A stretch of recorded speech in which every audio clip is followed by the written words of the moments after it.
이승만 TV 시청자 여러분 안녕하십니까? 이승만 학당의 주익정입니다. 청년을 위한 역사 힐링 시간인데요.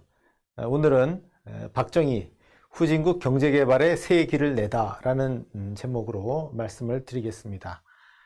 한마디로 얘기하면 수출주도 공업화와 중화공업화를 병행 추진함으로써 후진국 경제개발의 새 길을 냈다 하는 그런 말씀이 되겠습니다.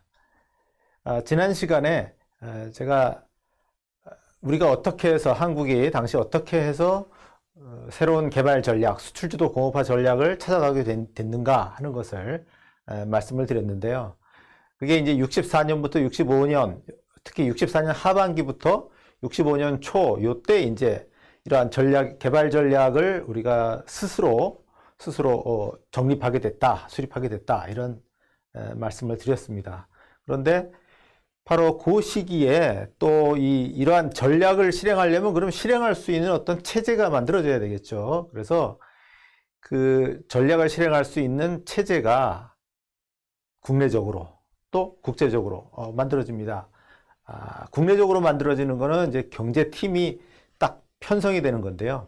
그게 이제 64년 5월 달에 장기영이라고 하는 분이 경제기획원 장관, 즉 경제부총리가 되면서 그분 지휘하에 이제 다른 예를 들어서 재무부 장관, 상공부 장관, 뭐 등 농림부 장관 이렇게 해서 경제팀이 구축이 되는데 그 경제팀이 안정화가 됩니다. 그 관계를 먼저 좀 간략하게 표로 하나 말씀을 드린다고 하면 표를 좀 봐주시면요. 이 표는 이제 1961년 7월 달에 이제 경제기획원이 생겼는데, 그때부터 1972년, 그러니까 약 10여 년이죠. 10여 년 사이에 경제기획원 장관 이름을 쭉 쓴 겁니다. 모두 10명이 있었습니다. 10명이 있었는데, 제가 중간에 이렇게 체크 표시를, 빨간 체크 표시를 3개 했는데, 보시면 이름이 같아요. 김유택이라고 하는 분인데, 이 사람은 3번을 했습니다. 3번을 했는데, 10년 중에서 저 7대까지를 보면은 64년도 5월까지예요. 이 7대 장관이. 그러면 61년도 7월에 만들어져서 64년도 5월이니까 3년이 좀 안 됐죠. 3년이 좀 안 되는 시기에 7명의 장관이 있었습니다. 그러면 3년에 7명이면은 6개월도 채 못했다는 얘기죠. 장관 한 사람이. 그럼 사실 이렇게 장관이 많이 바뀌면 뭐 제대로 정책을 펼 수 없었으리라 하는 건 누구나 생각할 수 있고요. 뭔가 잘 안 돌아왔다 하는 걸 알 수가 있는 거죠. 그런데 64년 5월부터 이제 장기영이라는 분이 이제 장관에 임명이 돼서 이분이 3년 5개월을 했어요. 3년 5개월 장관직에 있었고 꽤 오래 있었죠. 그 다음에 이제 박충훈 장관이 67년 10월부터 69년 6월까지 뭐 2년은 좀 안 됐습니다만 이렇게 있었고 그 다음에 이어서 69년 6월부터 72년 1월까지 김학렬 장관이 이분은 좀 3년이 좀 안 되죠. 2년 반 정도, 2년 7개월 정도 재임을 했습니다. 그러니까 이 10명의 역대 10명의 경제기획원 장관이 있는데 그 중에 7명이 재임할 때까지는 완전히 혼선을 빚고 있었다.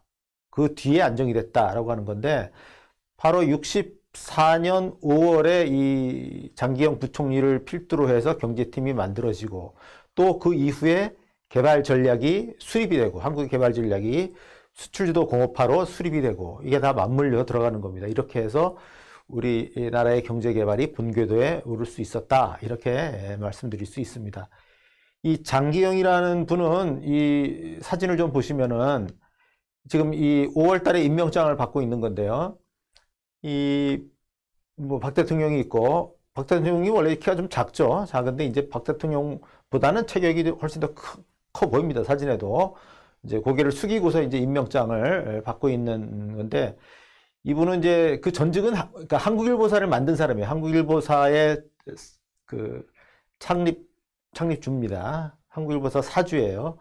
언론인인데 원래는 또 금융인이었어요. 그러니까 일제 때 이 설린상업학교, 지금은 이제 설린 인터넷 고등학교죠. 그런데 이제 일제 때는 설린상업학교가 당시 이제 중등학교를 가는 사람들이 많지가 않았고, 여기를 나왔으면 상당한 엘리트입니다. 설린상업학교를 나오고 조선은행, 지금의 한국은행이죠. 조선은행에 입사를 해서 여기저기 지점에서 근무를 했어요. 그러다가 이제 해방 후에는 일본인들이 빠져나갔으니까 이제 본점에 들어와서 본점에서 이제 계속 승진을 하고 고위직에 이제 오르게 됐습니다.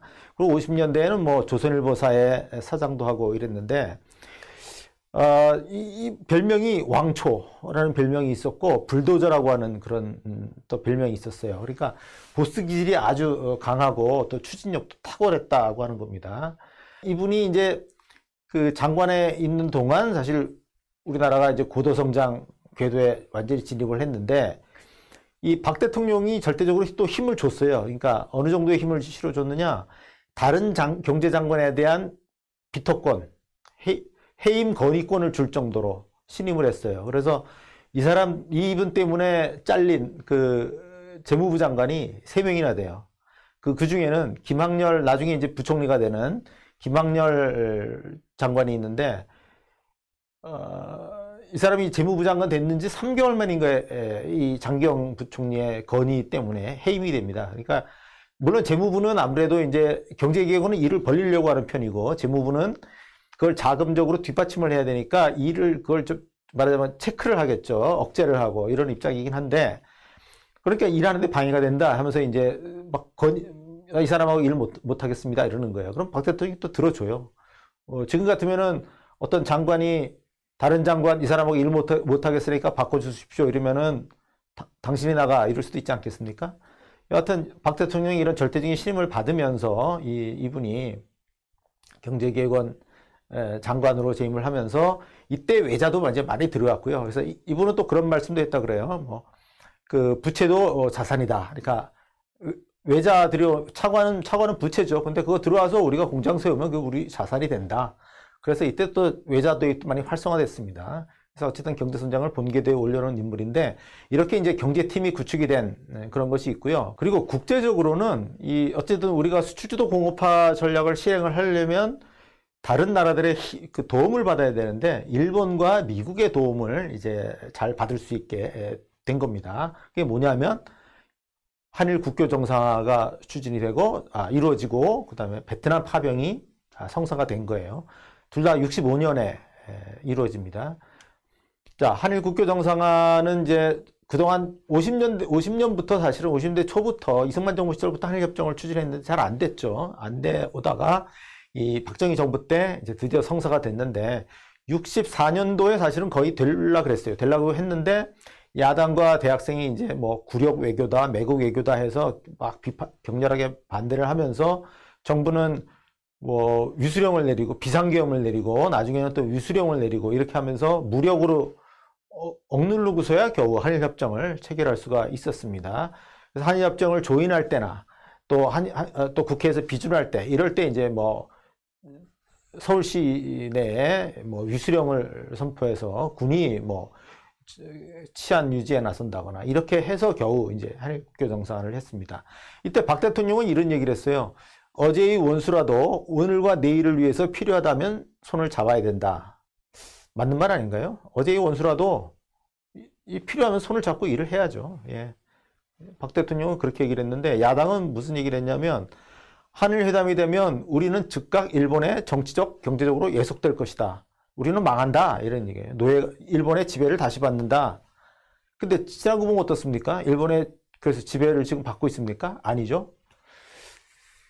자, 한일국교 정상화 하면 흔히 사람들이 떠올리는 게 뭐 무상 3억 달러 뭐 이런 청구권 자금을 이야기를 하는데, 청구권 자금은 사실 그 금액으로 보면 미국 원조보다도 작았어요. 그때 들어오던 매년 미국으로부터 받는 미국 경제 원조 금액보다도 이 청구권 자금 금액이 작습니다. 근데 뭐가 중요하냐? 일본이 가까이 있는 나라에서 일본의 기술과 자본 이런 것이 들어오는 거예요. 그러니까 또 부품을 들여오고요. 그럼 거기서 조립을 해서 미국으로 수출하는 한미일 국제분업 관계가 만들어진 것이 이 한일 국교 정상화의 굉장히 큰 성과다. 그렇게 말씀드릴 수 있겠고요. 또 하나는 이제 베트남 파병인데, 65년도에 미국이 본격적으로 이제 베트남에 파병을 시작을 합니다. 그러니까 베트남에 본격적으로 참전을 시작합니다. 나중에는 미군이 거기 68만 명까지 미군을 투입을 했었어요. 어마어마하죠? 자, 우리나라도 이제 그 미국의 요청에 의해 가지고 한국군을 파병하는데 처음에는 태권도 교관단을 보냈다가 그 다음에 공병대를 보내고 나중에 이제 전투병력을 1차, 2차 해서 모두 5만 명, 한때는 5만 명을, 최고 5만 명이 가 있었고요. 갔다 온 사람이 거의 30만 명이 넘습니다. 그러니까 이 72년, 거의 이제 72년 말까지, 73년 총괄하기 이때까지 한국군이 있었기 때문에 월남에 한 번이라도 갔다 온 한국군은 뭐 30만 명이 넘을 정도로 굉장히 많은 사람들이 갔다 왔다 한 겁니다. 그런데 베트남 파병은 어쨌든 한국이 미국을 도와준 게 되겠죠. 미국이 아쉬운 입장이고. 그러니까 역대 우리나라가 대한민국이 세워질 때라든가 아니면 6.25 때 나라를 지키고 또는 경제 개발을 할 때 항상 한국이 아쉬운 입장이에요. 한국이 항상 미국에 손을 벌리고 도와주세요. 뭐 이런 입장이었는데 처음으로 미국이 한국한테 나 좀 도와달라 이런 사태가 벌어졌던 거죠. 그래서 한국이 거기에 대해서 이제 도와줬던 거고, 그래서 한미 관계가 아주 최고의 우호 관계로 이렇게 자리를 잡게 됩니다. 65년도 5월 달에 박 대통령이 이제 미국에 국빈 방문을 하는데, 이때 당시로서는 규모가 큰 거예요. 1억 5천만 달러의 저리 공공차관, 미국 그 AID 차관을 주겠다 이렇게 이제 약속을 하게 되고요. 그 다음에 특히 이제 존슨 대통령이 이공계 대학을 하나 지어줄까라고 즉석에서 제안을 했는데, 그걸 이공계 대학보다도 이공계 연구소가 필요하다 이렇게 해서 한국과학기술연구소, 키스트죠. 키스트를 이때 2천만 달러인가를 지원받아서 키스트를 건립할 수 있게 됐습니다. 66년도 3월 달에는 브라운 각서라고 해서 약속을 해주는 거죠. 이제 한국군 파병의 대가로 군사적으로 또 경제적으로 한국한테 어떤 대가를 주겠다 하는 브라운 각서가 있었고요. 66년도 10월 달에는 존슨 대통령이 한 번 더 와서 우리나라에 옵니다. 그때는 와서 우리나라가 이제 27년부터 2차 5개년 계획을 하게 되는데 2차 5개년 계획에 지원을 약속을 하기도 했습니다. 이 보시는 사진은 이제 66년도 8월 27일 날, 그러니까 전투부대가 2차로 갈 때예요. 그러니까 이미 한국군 그 1개 사단과 그러니까 청룡 해병대 여단이 가 있는데 그 전투사단을 한 개 더 보내달라 이렇게 해서 그때 정예부대인 백마부대를 보낼 때 그 환송식을 하는 겁니다. 지금은 없어진 저 중앙청 옆에서 환송식을 하고 있는 그 장엄한 광경이 되겠습니다. 한국이 수출주도 공업화 전략을 펴는데 이때가 세계의 여건이 딱 맞아떨어져요. 뭐냐면 세계는 이때 무역을 중심으로 해서 경제 성장이 활발히 이루어지고 있었다고 하는 겁니다. 세계 경제가 50년부터 73년까지 연 4.9%씩 고성장을 합니다. 지금보다도 훨씬 성장률이 높을 때예요. 전 세계 전체의 평균 성장률이 4.9% 연간, 그러니까 50년부터 73년까지. 왜 73년이냐면 73년 말에 제1차 오일 쇼크가 오면서 성장률이 뚝 떨어집니다. 그때부터 이제 침체에 들어가게 되는데, 침체 들어가기 전까지는 아주 말하자면 호황을 보였다 하는 얘기고요. GDP는 연 4.9%씩 성장을 하는데 국제무역은 연 10%씩 성장을 했어요. 그러니까 무역 중심으로 성장을 하고 있는 거고요. 특히 이제 60년대 가면은 자유무역 협정이 막 체결이 되면서 전 세계적으로 협정이 체결이 되면서 그 무역이 한층 더 활발하게 이루어지게 됐습니다. 그리고 이때 그 세계 경제의 성장을 주도한 나라는 선진국들이었어요. 선진국들이 더 빠르게 성장하고 또 선진국들의 무역이 확대가 되고 이런 과정이었고요. 또 선진국 내에서는 이제 원래 미국만 앞서 있었고 서유럽 각국은 전쟁 2차 대전의 여파로 침체돼 있었는데 미국의 급속히 이제 미국의 그러니까 경제학에서는 따라잡기, 캐치업이라고 하는 표현을 쓰는데 어쨌든 미국의 그 소득 수준에 상당히 근접하게 됩니다. 다른 유럽의 나라들이. 이런 식으로 세계 경제가 급성장을 하는데요. 세계 경제가 이렇게 급성장을 하면 이 선진국에서는 소득 수준이 높아져서 이제 완구라든가 예를 들어서 의류라든가 신발이라든가 이런 노동집약적 상품에 대해서는 그걸 제조하기가 어려워지는 거죠. 그러니까 인건비가 비싸지니까 이런 노동집약적 제품을 만들기는 힘들어지거든요. 그럼 어떻게 되느냐? 뭔가 후진국에서 이 산업을 받아서 하면은 기회가 생기는 겁니다. 그래서 이 사실 실제로 이러한 경공업들이 이 후진국으로 이동을 하게 되는데, 그러면 후진국에서 이 완구나 의류나 신발 이런 공산품이 생산이 돼서 선진국으로 수출이 되겠죠. 그래서 이 수출된 금액을 보면 60년에 26억 달러였는데 69년에는 82억 달러 이렇게 크게 늘어난다는 거죠. 그러면 이 늘어나는 공산품 수출 여기에 한몫 끼어든다면 큰 기회를 잡게 된다는 겁니다. 한국하고 대만이 이 기회를 포착을 한 겁니다.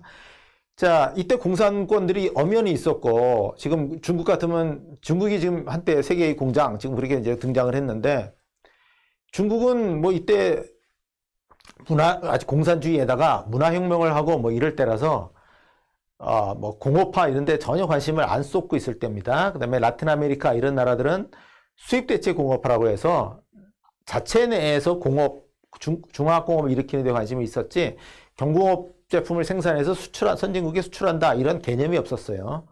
그런데 한국하고 대만만이 이제 그런 일을 했다는 거고, 그래서 수출 주도 공업화라는 것은 이러한 세계 경제의 흐름에 딱 부합하는 것이다라고 그렇게 말씀드릴 수 있습니다. 이 수출 주도 공업화 전략에 대해서는 그런데 당대에서는 60년대 중엽 또는 60년대 후반 이럴 때는 사실은 그다지 칭찬을 하지를 않았습니다. 이와 관련된 인터뷰가 있는데 그 영상을 잠깐 보시겠습니다. People thought that Korea was sure to fail. Most people at that time were either pushing import substitution or who knows what, but no one at the time really praised Korea for its strategy. 네, 이 영상에 나온 이 퍼킨스 교수가 분명히 그렇게 이야기를 하고 있습니다. 당시에는 한국이 실패할 거라고 생각했다. 대부분의 사람들, 대부분의 경제학자들은 수입 대체 전략을 시행해야 한다고 생각했었다. 이런 얘기입니다. 그러니까 그때 아무도 제안하지 않았던 그런 개발 전략을 실행을 함으로써 한국도 대만 이런 아주 소수의 나라들이 성공을 거둘 수 있었다. 뭐 이런 얘기를 하고 있는 거죠. 이렇게 수출이 증가가 되면서 고도 경제 성장이 나타나게 되는데요. 박정희 대통령 집권기에 연평균 40%씩 수출이 증가합니다. 근데 어마어마한 거예요. 1년에 40%씩 늘어나면 복리 효과로 인해서 나중에 엄청나게 커집니다.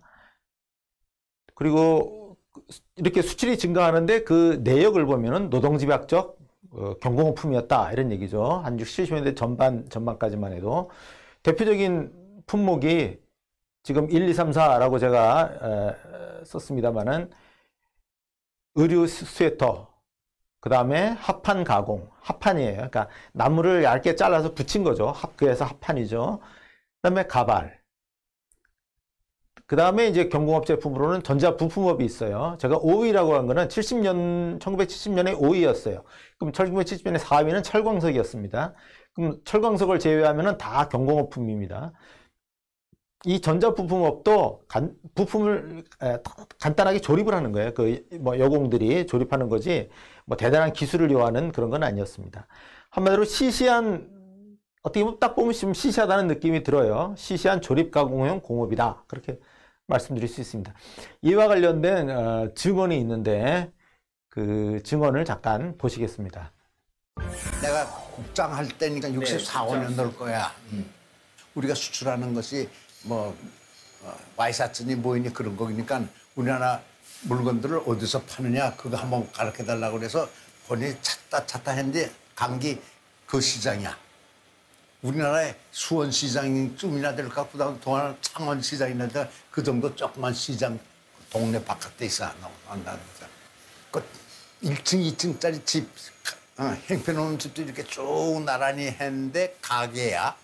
가게인데 안에 보니까 전등도 아까서 시꺼매. 그 문 바깥에다가 요만한 책상을 놔놔서 요 위에 쌓여있는 게 한국에서 수출한 와이셔츠더라 이게. 안에 못 들어가.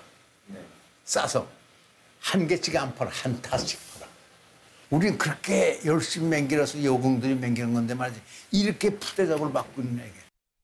네, 지금 보신 것처럼 이 당시 상공부의 국장이었던 오원철 씨는 미국에 가보니까 한국의 와이셔츠가 꾸러미로 묶어서 팔리고 완전히 떨이 취급을 당하고 있더라. 그러면서 서글펐다. 그런 말씀을 하고 있습니다. 그런데 원래 공업화는 이렇게 시작을 하는 겁니다. 처음부터 우리가 자동차를 만들고 조선을 하고 이렇게 할 수는 없는 거고요.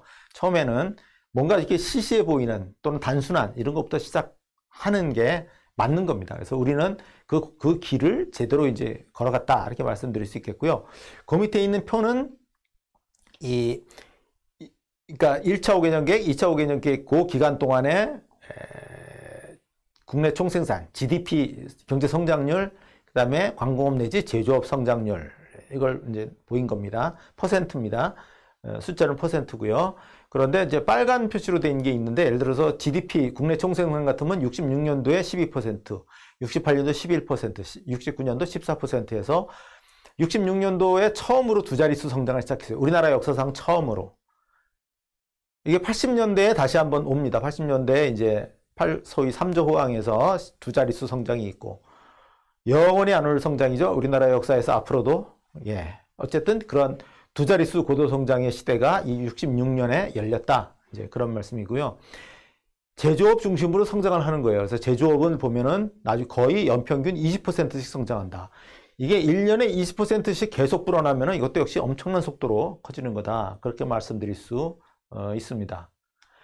자, 그런데 어쨌든 우리가 출발한 공업화는 시시한 공업화였어요. 뭐 합판이라든가 가바이라든가 섬유라든가 이런 시시한 거였는데 박정희 정부는 이 시시한 공업에 머물지를 않았습니다. 곧바로 중화공업화를 추진을 했어요. 대표적으로 추진한 그 중화공업화 프로젝트가 울산 석유화학단지와 포항종합지처입니다. 그래서 각각 경공업과 중공업의 소재를 생산하는 공업인데 잘 보시면 이 둘 다 이게 67년부터 사실은 그 2차 5개년 계획 안에 딱 명시가 되어 있던 프로젝트였고요. 그런데 이 계획은 한 2년 전부터 준비를 하는 겁니다. 그러니까 둘 다 65년부터 준비를 했다 이런 얘기고요. 그러면 65년에 사실은 수출지도 공업화가 본격적으로 추진이 됐다. 그때부터 시작했다라고 말씀을 드렸잖아요. 그러니까 수출지도 공업화와 중화공업화는 우리나라의 경우에 처음부터 병행해서 한꺼번에 추진한 것이다. 뭐 수출지도 공업화를 먼저 하고 나서 중화공업화를 나중에 하고 이런 게 아니다라고 말씀드릴 수가 있습니다. 뭐 포항종합제철의 건설 여기에 대해서는 나중에 제가 한번 그 별도로 요 과정을 요 어려웠던 과정을 한번 말씀드려 볼까 이렇게 생각을 하고 있는데요. 이 간단하게 말씀을 드리면은 착공하는 데만 5년이 걸렸어요. 5년이. 그러니까 65년부터 이 준비를 시작을 해서 70년 4월에 가서야 착공이 됩니다. 그러니까 5년 동안 준비를 했는데 처음에 한 4년 반 가까이는 어떤 외국 엔지니어링 컨소시엄 회사들의 컨소시엄에 지어주세요 하는 거였어요. 종합제철소를 지어주세요 했다가 여기에 이게 잘 추진이 안 되고 여러 가지 문제가 있고 이러니까 그걸 접고 한국이 알아서 이제 우리가 스스로 하겠다. 물론 뭐 외국의 도움 안 받고 하겠다는 게 아니라 우리가 주체가 돼서 하겠다. 이렇게 해서 69년도에 딱 방향을 전환을 해서 추진을 하면서 이때 일본의 협력을 받습니다. 일본의 그 청구권 자금을 돌려서 집중적으로 쓰게 되고요. 그 다음에 일본 제철업계의 기술 협력을 얻고 이렇게 해서 70년 4월에 착공을 해서 74년 7월에 준공을 하고 그 이후로는 이제 확장을 해나가는 거죠. 확장해 나가고 그 다음에 광양제철소를 짓고 이러면서 이제 제철업에 완전 자립 이런 게 이루어지게 됐습니다. 그런데 이 본격적인 전면적인 또 중화공업화로 넘어가게 된 계기가 60년대 말에 안보 위기입니다. 안보 위기인데 68년에 뭐 예를 들어서 청와대 습격 1.1 청와대 습격 사건, 그러니까 북한군 특수부대가 비밀리에 난파돼서 거의 청와대 입구까지 왔죠.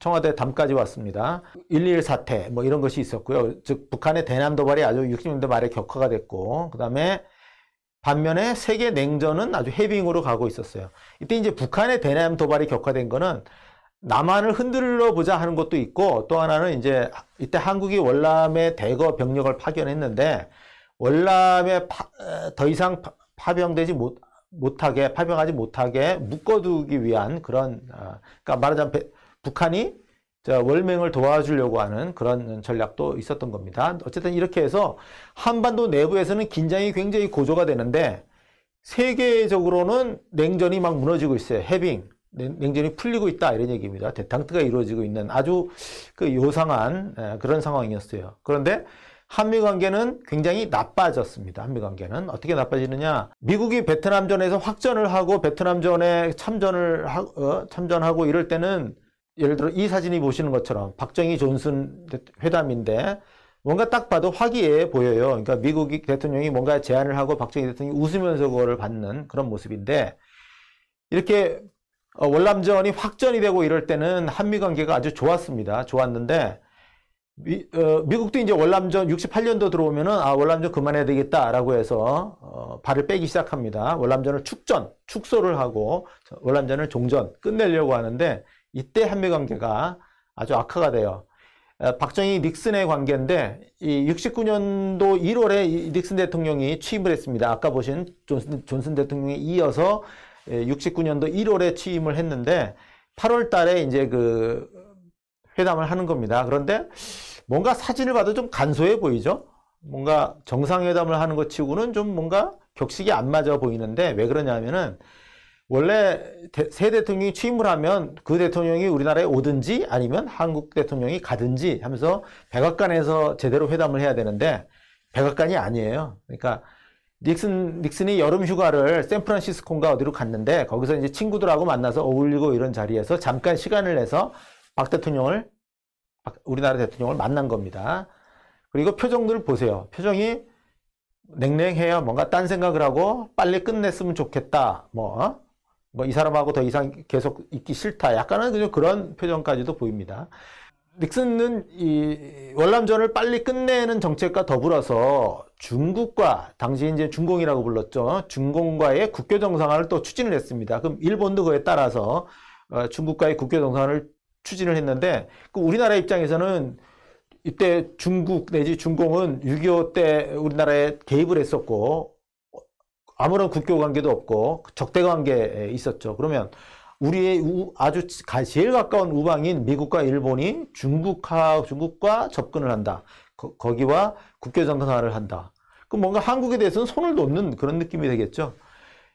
게다가 이런 걸 추진하면서 거의 요즘 뭐 무슨 패싱 완전히 제쳐놓고 무시하고 일을 추진할 때 패싱이라고 그러지 않습니까? 이때 닉슨이 우리 박정희 대통령을 노골적으로 패싱을 했다. 그렇게 얘기를 할 수 있어요. 이렇게 되니까 박정희 대통령 나름도 고민이 깊어졌던 거고, 그래서 69년도 가을에 일본의 전 수상 기시노부스케이 조언을 받아서 방위산업 자주국방을 해야 되겠다. 방위산업을 육성하자 하는 쪽으로 나가게 됩니다. 지금 보시는 이 휘호가 70년 1월 1일 날 쓴 거예요. 박 대통령이 쓴 건데 자조 자립 자위. 그러니까 새해 1월 1일 되면은 새해의 결심 하면서 그 해 하고 싶은 거 또는 제일 그때 관심 갖고 있는 걸 쓰지 않겠습니까? 그런데 자조 자립 자위라고 쓴 거는 스스로 돕고 스스로 서고 스스로 지킨다.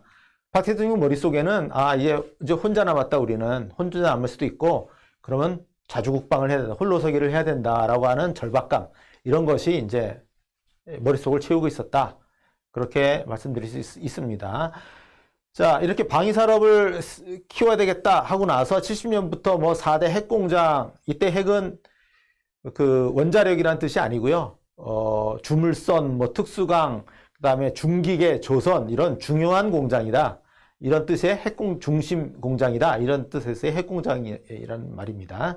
4대 핵공장 계획이라는 것도 나오고 8월 달에 ADD라 그래서 국방과학연구소도 만듭니다. 무기를 국산화할 국방과학연구소도 만들고 했는데 4대 핵공장 계획이 잘 안 돼요. 안 되니까 71년도 11월에 가면은 김정념 씨랑 오원철 해서 이분들은 상공부의 장관, 차관보 이런 출신인데 이 사람들로 청와대 내에 방위산업팀을 만들고 국산 무기를 시범 제작이지만 제작하기 시작하고요. 그런데 71년도 4월에 대통령 선거가 있었어요. 그때 박정희 대통령과 김대중 씨가 이제 맞붙었는데, 김대중 씨는 이때 자주국방 이런 거 필요 없고, 4대국, 그러니까 미국, 일본, 중국, 소련, 이렇게 네 나라가 서로 합의를 봐서 한반도에서 전쟁을 일으키지 않는다라고 합의를 하면 된다. 4대국의 전쟁 억제 보장을 끌어내면 된다. 뭐 이런 주장이었고요. 그다음에 그러면 이제 굳이 향토 예비군 뭐 이런 거 만들 필요가 없겠죠. 향토 예비군을 폐지하겠다. 만든 지 얼마 안 됐는데 그런 공약도 내세웠습니다. 박 대통령 입장에서 보면은 참 어이가 없는, 참으로 안이한 그런 이제 공약이다라고 이제 볼 수밖에 없는 거고요. 그런데 71년도 12월에 박 대통령이 국가 비상사태를 선언하는데, 요게 뭐냐면 바로 닉슨의 박정희 패싱에 따른 거예요. 그러니까 72년도 초에 이제 닉슨이 중국을 방문하기로 됐어요. 방문하기로 됐는데, 방문하는 김에 가깝잖아요. 가까우니까 한국을 들러서 박 대통령을 만나고 가달라. 그러면 모양새가 중국에서 가서 할 얘기를 한국한테 미리 얘기해 주는 거, 그런 의미도 있고, 또 아무리 중국하고 접근을 해도 우리는 한국을 안 놓는다, 한국하고 가깝다, 이런 그런 보여주는 효과가 있겠죠. 어쨌든 그런 거를 그 71년도 가을에 중국 방문하기 전에 한국을 들러서 가라라고 여러 차례 요청을 했는데 못 간다고 통지가 왔어요. 12월 달에 통지가 왔고, 그 다음날 박 대통령이 국가 비상사태를 선언을 해요. 그러니까 저는 이게 의미가 있다고 봅니다. 그러니까 이게 미국이 확실히 한국을 뭐 거의 뭐 손을 놓는 거다. 그러면 이 이상의 국가 비상사태가 어디 있겠냐 하는 거죠. 또 이때는 이미 이제 미군 철수 방침도 발표가 됐고요. 실제 미국은 이때 완전 철수를 추진을 했었습니다. 이러니까 이제 이 상태에서 이 한국은, 박 대통령 입장에서는 이 한국은 본인이 책임을 지고 중화공업화도 하고 이끌어야 되겠다라고 결심을 하는 거고요. 그래서 장기 집권 조치로서 72년도에 이제 10월 유신을 선포를 하고 유신 체제를 세우는 거죠. 그래서 이걸 세우고 나서 이제 전면적인 중화공업화에 들어갑니다. 73년도 1월 달에 중화공업화 선언을 하고 6월 달에는 뭐 6개 전략 업종을 택해서 이걸 육성하겠다라고 하는데, 주로 이제 이게 전자 같으면은 수원은 정부에서 선정한 건 아니고요. 나중에 이제 삼성전자에 의해서 이제 아주 중요한 전자공업단지가 됐죠. 그런데 원래 전자야 공업단지는 저 경상북도 구미고, 철원은 이제 포항이고요. 그다음에 석유화학은 울산과 여천이고, 기계는 창원, 조선은 거제, 비철금속은 온산, 이렇게 해서 6대 전략업종을 선정을 해서 중점적으로 육성을 하게 되고요. 그런데 이 공업들은 아직 처음에는 대개 다 내수예요. 내수를 위한 것으로서 만드는 겁니다. 이 중에 뭐 조선하고 전자는 수출 업종으로 이제 만드는 거지만, 나머지는 일단은 내수 충족이 목표고, 그 다음에 수출을 한다 하는 건데, 처음부터 국제 경쟁 규모로, 소규모가 아닌 국제적으로 경쟁할 수 있는 규모로 투자를 하게 되고, 그러면 기업을 많이 못 들어오게 하겠죠. 한두 업체만 지정을 하고 다른 업체들은 못 들어오게 합니다. 이런 식으로 국가가 강력히 통제를 하는 거고, 그다음에 금융 지원, 뭐 세제 지원 이런 걸 전폭적으로 합니다. 그다음에 공고를 굉장히 많이 만들어요. 이때 기능공을 양성을 하는데, 이때 70년대 후반에 수많은 공고 졸업생들이 막 이제 쏟아져 나오기 시작하고, 이 사람들이 이제 이후에 중화공업의 주역들이 됩니다. 자, 중화공업화가 되려면 투자를 활발하게 해야 되는 건데, 이 그래프를 보시면은 이 그래프에 빨간 걸로 표시가 되어 있는 게 이제 투자율입니다. 그러니까 GDP 중에서, 국내 총생산 중에서 소비하지 않고 얼마나 많이 투자에 쓰느냐 해서 그걸 이제 총 고정자본 형성률 이렇게 표시를 하는데, 높이가 %입니다. 그래서 70년대 초만 해도 한 20%였다는 얘기죠. 전면적인 중화공업화를 하기 전에는 20%를 투자를 했는데, 76, 77, 78 해가지고 확 높아져요. 동그랗게 표시된 부분이 76, 78인데, 이때가 투자가 활발하게 이루어질 때고 30%가 넘는다는 얘기죠. 그러니까 투자율이 일거에 뭐 엄청난 변화를 겪는 거죠. 그랬다가 물론 80년에 좀 위기를 맞아서 내려옵니다. 내려왔다가 그래도 30% 이상으로 유지가 되면서 계속 올라가는 상황이 됩니다. 경제 성장, 그 밑에 있는 파란 거는 이제 경제 성장률이에요. GDP 증가율, 경제 성장률인데 성장률을 보면은 추세선, 이 점들이 막 이렇게 들쭉들쭉 합니다만은 평균적인 추세, 어떤 추세가 있느냐 본다면 올라가지도 않고 내려가지도 않고 평행하다고 할 수 있어요. 어느 정도 선에서 평행하냐? 한 10% 수준에서. 그러니까 1년에 10%씩 성장하는 고도 성장을 하는 수준에서 고도 성장을 하는 것이 이때의 추세다 이렇게 말씀드릴 수 있습니다. 그런데 예외가 80년이죠. 80년에 뚝 꺾어지는데 이때가 마이너스 성장입니다. 이게 80년이 아시다시피 79년도 10월에 11.6 사건 나서 박 대통령이 시해를 당하고 유신시대가 무너졌죠. 그리고 나서 이제 상당한 혼란을 겪었잖아요. 신군부가 이제 집권을 하고 집권 과정에서 광주 5.18 광주 사태도 일어났고 이런 굉장한 혼란이 있었어요. 이때 마이너스 성장을 했고 하지만 곧바로 회복을 해요. 81년, 82년 해가지고 그때 어려웠습니다만 어려워도 성장률은 7%내지 8% 이런 식으로 올라왔고요. 그 다음에 이제 86년도부터 88년까지 해서 3저라는 걸로 해서 성장률이 10%가 넘어가게 되죠. 넘어가게 되는데 순전히 3저 덕분이냐? 그건 아니란 얘기예요. 3저가 아니었어도 그 전에 추세가 이미 한 10% 정도는 성장하는 거였다. 이렇게 말씀드릴 수 있겠습니다. 그런데 이렇게 경제성장, 이 수출주도 공업화와 중화공업화를 통해서 경제성장을 했는데 이게 흔히 얘기하는 식으로 아니 기업만 또는 재벌만 혜택을 보고 국민은 혜택을 못 보면 아무 소용없는 거 아니냐. 국민 일반에게는 혜택이 없는 경제성장 아니냐. 이런 식의 이제 반론이 나올 수 있습니다. 특히 이제 아예 그 좌파들은 그렇게 보고 있어요. 그래서 이 좌파가 장악한 이 한국사 분야의 그 교과서, 고등학교 교과서에는 박정희 집권기에 우리나라 경제개발기에 부익부 빈익빈이 심화됐다라고 얘기를 하고 있어요. 부익부라는 게 부자는 더 부자가 되고 빈익빈은 뭡니까? 가난한 사람은 더 가난해진다는 얘기죠. 그럼 더 부자가 되고 가난해지고 그러면 양극화가 심해진다는 얘기겠죠. 그래서 양극화가 심화됐다라고까지 분명히 쓰고 있습니다. 그럼 이게 사실이냐? 그렇지 않다는 거예요. 자, 직관적으로 한번 생각을 해보시면요. 박정희 대통령 이렇게 경제 개발을 하면서 수많은 일자리가 만들어져요. 그렇잖아요. 경공업이잖아요. 이때는 특히 처음에 시작했던 건 경공업. 경공업에 수많은 일자리들이 물론 대단한 일자리는 아니지만 수많은 일자리들이 만들어집니다. 건설도 많이 돼요. 건설 부문의 노동자도 늘어나고 중동건설에서 중동에도 나가고 또 중화공업화에서 조선소 제철소 이런 데도 일자리가 생기고 그 일자리가 이렇게 많이 생기는데 더 가난해진다? 예전보다 더 가난해진다? 좀 상식적으로 말이 안 되잖아요. 직관적으로. 우선 일자리가 이렇게 많아지면은 당연히 양극화는 양극화는 완화될 수밖에 없습니다. 우선 직관적으로 그렇게 말씀드릴 수 있고, 이 표는 이 김낙년 교수라는 분이 작성한 그 소득 상위 몇 %별 소득 집중도라고 하는 건데요. 이 김낙년 교수는 우리나라 소득 불평등 분야의 불평등 연구 분야에 있어서 최고의 권위자입니다.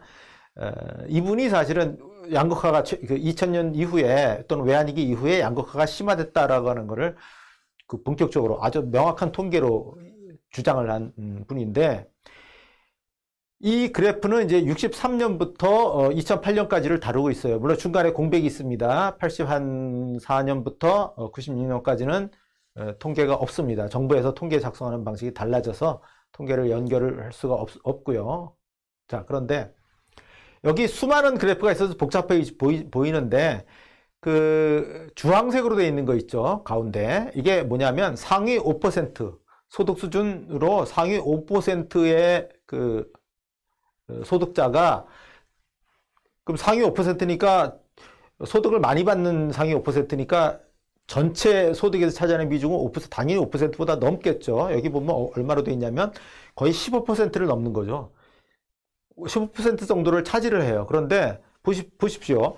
63년부터 84년까지는 뭐 약간 올라가는 정도요? 거의 변화가 없어요.